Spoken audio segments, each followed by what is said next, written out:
ให้คิดทำร้ายตัวเองชีวิตยังมีอีกไกลยังมีผู้ที่ห่วงใยแม้ลำบากแค่ไหนเราจะสู้ทนอย่าได้ยอมแพ้อย่าได้เดินหนีจงเผชิญทุกสิ่งด้วยใจกล้าแกร่งมีพระเยซูอยู่เคียงข้างเราขอเพียงให้เราวางใจในพระองค์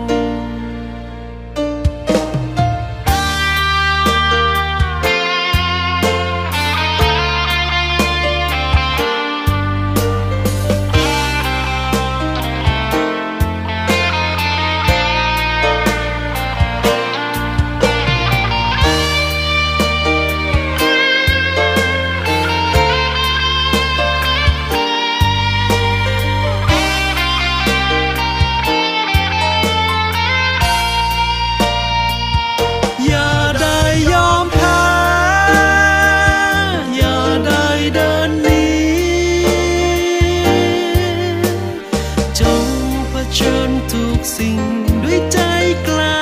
แกร่งมีพระเยซูอยู่เคียงข้างเราขอเพียงให้เราวางใจในพระองค์จะได้พบความสุขแท้และได้พบความรักจริงเมื่อพระเยซูเข้ามาในใจทรงเป็นผู้ที่ปลอบโยนในยามที่เราช้ำใจเช็ดน้ำตาในยามที่เราร้องไห้อย่าได้ยอมแพ้อย่าได้เดินหนีเชิญทุกสิ่งด้วยใจกล้าแกร่งมีพระเยซูอยู่เคียงข้างเราขอเพียงให้เราวางใจในพระองค์อย่าได้ยอมแพ้อย่าได้เดินหนีจงเผชิญทุกสิ่งด้วยใจกล้าแกร่ง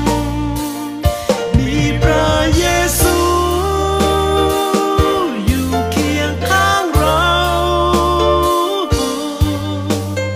ขอเพียงให้เราวางใจในพระองค์ขอเพียงให้เราวางใจในพระ